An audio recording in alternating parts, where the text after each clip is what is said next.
সুপ্রভাত বন্ধুরা, তোমরা হয়তো ঘুমোচ্ছ। এখন ভোর 5টা বাজে। আমি চললাম মন্দিরে পুজো দিতে, কেন খুব ভিড় হয়ে গেছে এখনই। তোমাদের সঙ্গে আমার পরে দেখা হবে। 13 রকমের ফল আর এই দেখো ডোর, এই দিয়ে পুজো দিতে চললাম। টাটা।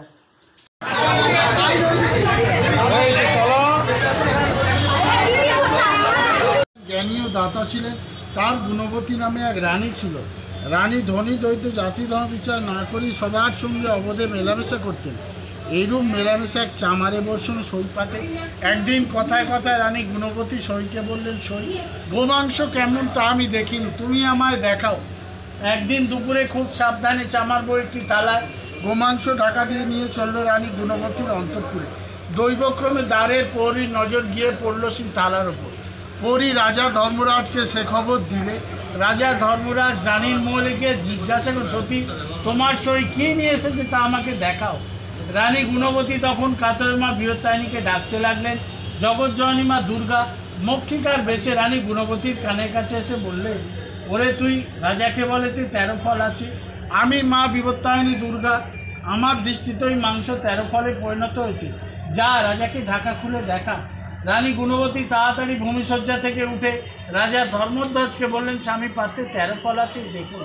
রাজা ধর্মধ্বজ গোমাংসর বদলে 13 ফল দেখে আশ্চর্য স্নান করতে গেলেন এবং স্নান করে সে লক্ষ্য ব্রাহ্মণ ভোজন করলেন। আর সেই থেকে প্রতি বছর রথের পর শনি কিংবা মঙ্গলবার মা বৃহত্তারিণী ব্রত পালন করতে লাগলেন। আর তাই দেখে দেশে মা বৃহত্তারিণী ব্রত মহত্ব প্রচার হল। জয় মা বিবত্তা।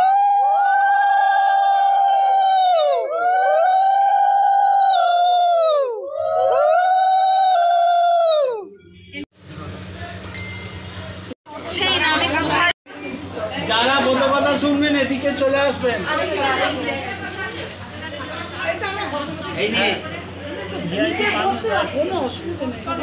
বাপু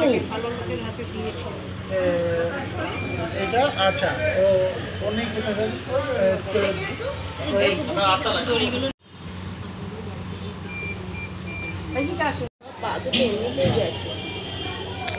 টাকাটা দিয়ে দে তোমার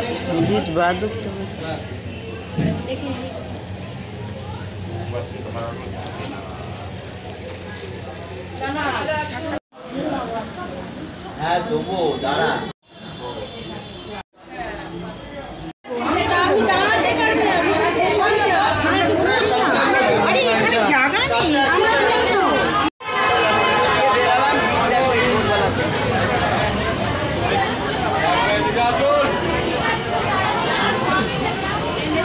লাইন এই দেখো সব দোকানে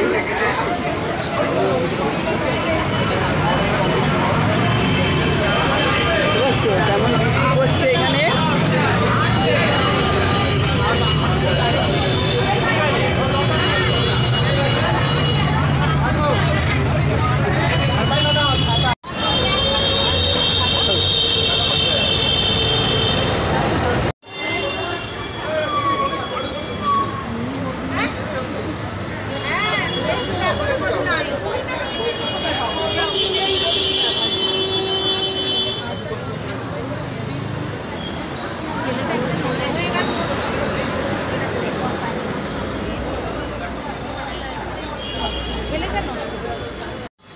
এই যে 15 আর 5 20 হচ্ছে, 30 পাবো ফেরত।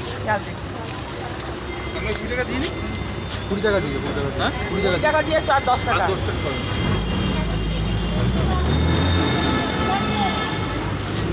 বন্ধুরা, এই পুজো দিয়ে বাড়ি চলে এলাম। তোমাদের সঙ্গে পরে দেখা হবে। টাটা।